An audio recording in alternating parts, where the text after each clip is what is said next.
26 तारीख को आई हुई रिपोर्ट को 2 मई तक छुपाया जा रहा है। मेरे हाथ में बाहर से रिपोर्ट आने के बाद में जब उनको लग गया कि अब ये पुलिस तक जाएंगे, तो आनन फानन में मेरे पास उनकी स्टाफ के नर्स आते हैं। मैं इस अन्याय को लेकर के बिल्कुल भी संतुष्ट नहीं हूं। मेरे साथ, मेरे परिवार के साथ ये गलत हुआ है और मैं गोकुलदास हॉस्पिटल को बिल्कुल भी नहीं बख्शने वाली हूं।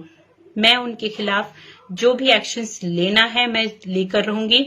मैं उनके खिलाफ एफआईआर भी करूंगी और मैं एक आम इंसान हूं, मेरे पास कोई जैक सपोर्ट नहीं है, लेकिन मैं जानती हूं मुझे क्या करना।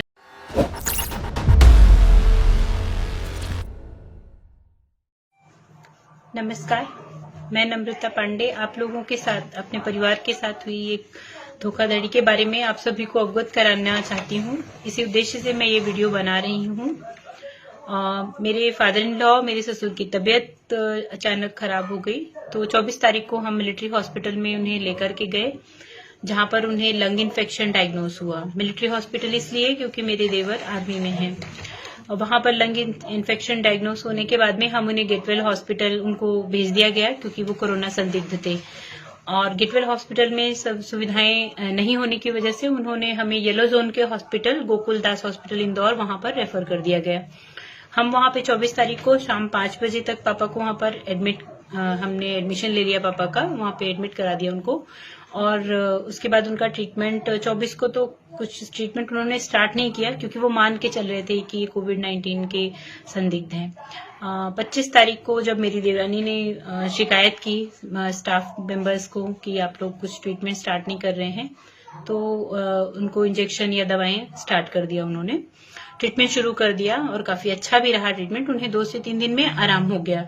हमने जब उन्हें रिलीफ होने लगा तो हमने डिस्चार्ज के लिए बात की स्टाफ से, तो वहां के जो सीनियर डॉक्टर थे उन्होंने मना कर दिया कि जब तक कोविड का सैंपल की रिपोर्ट नहीं आ जाती है तब तक हम डिस्चार्ज नहीं दे सकते हैं। 25 को कोविड का सैंपल लिया गया और उसके बाद उसकी रिपोर्ट जब भी हम डिस्चार्ज के लिए बात करने जाते हमसे ये कहा जाता था कि हम अभी डिस्चार्ज नहीं कर सकते, कोविड का अभी रिपोर्ट नहीं आई है। इस बीच हम इंतजार करते रहे और हॉस्पिटल का बिल लगातार बढ़ता गया। 28 तारीख तक भी उनके पास कोविड की रिपोर्ट नहीं आ पाई और हम उनसे रिपोर्ट के बारे में पूछते रहे।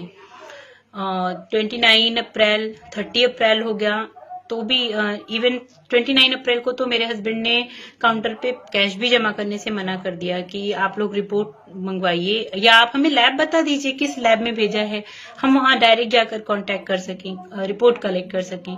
फिर भी हमें उसकी रिपोर्ट नहीं दी जाती है।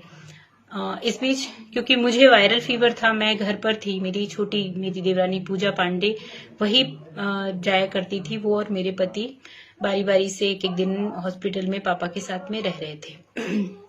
और इसके बाद में 2 तारीख को मैं स्वस्थ हुई, तो मैं जिस दिन 2 मई को मैं अपने हस्बैंड के साथ में गई। मुझे बहुत गुस्सा था, क्योंकि पिछले कई दिनों से हम बहुत परेशान थे। मैं आपको बता भी नहीं सकती हूँ कि हम किस तकलीफ से गुजरे हैं। हर पल एक डर रहता था कि अगर पॉजिटिव हुई रिपोर्ट तो मेरी फैमिली के साथ क्या होगा। छोटे बच्चे हैं 3 घर में, इस डर के साथ ही हम जी रहे थे और रोज मरते थे और रोज जिंदा होते थे। हम 2 तारीख को मैं गई, मैं बहुत गुस्से में थी। मैंने नीचे काउंटर पे भी कहा कि अगर कोविड की रिपोर्ट आपके पास नहीं है तो मैं पुलिस से कांटेक्ट करना पड़ेगा मुझे, और मैंने किया भी। मैंने नीचे पहले उनके स्टाफ मेंबर्स तक ये खबर पहुंचाई। मैंने पूछा, वहां पे कोई राजा भैया थे गोकुलदास में, उनसे जब मैं पूछने गई कोविड की रिपोर्ट के लिए, तो उनका जवाब ये आया कि मैडम 24 और 25 अप्रैल को जो सैंपल लिए गए हैं वो अहमदाबाद भेजा गया है। अहमदाबाद से रिपोर्ट रात को 11 बजे आएगी, तब आपको पता चल पाएगा। और सीनियर डॉक्टर सुबह राउंड पर आए तो उनका ये कहना था कि अभी 2-3 दिन और आपको रुकना पड़ेगा। जब मैंने उनसे ये कहा कि 3 दिन से 3 दिन में तो हमारा जो हॉस्पिटल का बिल है वो तो बढ़ता जा रहा है, उनका जवाब इतना सरप्राइजिंग था। उन्होंने बड़े आराम से कहा कि बिल का क्या है मैडम, बाहर जाइए, पुलिस 2 डंडे मारती है, 50,000 यूं ही लोग दे के चले जाते हैं। इतना हास्यास्पद बयान उन्होंने दिया उस वक्त। मुझे के जवाब से बिल्कुल संतुष्ट नहीं थी मैं, और मुझे मालूम था कि अब अस्पताल कुछ छुपा रहा है। मुझे मालूम था कि उनके इंटेंशंस अब क्या हैं, जो 2-3 दिन से हमें बहुत अच्छे से महसूस हो रही थी। हम पीछे पड़े थे डिस्चार्ज के, लेकिन वो लोग डिस्चार्ज नहीं दे रहे थे। हर बार कोविड की रिपोर्ट ना आने का बहाना बनाया जा रहा था।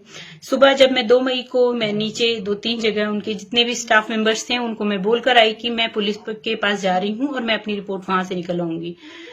आप यकीन नहीं करेंगे, मैंने ऐसा बोला है और मुझे पुलिस से पहले ही रिपोर्ट, मेरा ब्रदर जो है उसने किसी तरह संपर्क करके पुलिस से एक लिस्ट निकलवाई और उस लिस्ट को देखकर हम सब शॉक्ड थे, क्योंकि वो लिस्ट में साफ क्लियरली मेंशन था। अगर आप कहें तो वो लिस्ट भी मैं आपको शेयर कर सकती हूँ कि 26 तारीख को ही रिपोर्ट रिलीज हो चुकी थी एमजीएम से। 26 तारीख को आई हुई रिपोर्ट को 2 मई तक छुपाया जा रहा है। मेरे हाथ में बाहर से रिपोर्ट आने के बाद में जब उनको लग गया कि अब ये पुलिस तक जाएंगे, तो आनन फानन में मेरे पास उनके स्टाफ की नर्स आते हैं। वो बोलती हैं कि आपके फादर की रिपोर्ट आ गई है, वो नेगेटिव है और हम डिस्चार्ज पेपर तैयार कर रहे हैं, आप आइए। मैं नीचे काउंटर पर गई, मैंने उनसे सवाल जवाब किया, तो वहां पर कोई भी जिम्मेदार व्यक्ति सवाल जवाब, मेरी बातों का जवाब देने के लिए वहां पर कोई अवेलेबल नहीं था। उन्होंने 76,600 का बिल बनाया था, जो कि पूरा बिल उन्होंने मुझसे पे करवाया। उन्होंने बोला आपको जो करना है आप कानूनी कार्रवाई कर सकते हैं, लेकिन अभी आपको पूरा बिल अगर आपने पे नहीं किया तो हम पेशेंट को डिस्चार्ज नहीं करेंगे। मेरे हस्बैंड अपने फादर के ठीक होने पर इतने खुश थे और वो रिपोर्ट नेगेटिव आने पर भी इतने खुश थे। उन्होंने इस बात को बहुत लाइटली लिया, उन्होंने जाने दिया, उन्होंने पूरा बिल पे कर दिया। लेकिन मैं इस अन्याय को लेकर के बिल्कुल भी संतुष्ट नहीं हूँ। मेरे साथ, मेरे परिवार के साथ ये गलत हुआ है और मैं गोकुलदास हॉस्पिटल को बिल्कुल भी नहीं बख्शने वाली हूँ। मैं उनके खिलाफ जो भी एक्शंस लेना है मैं लेकर रहूंगी।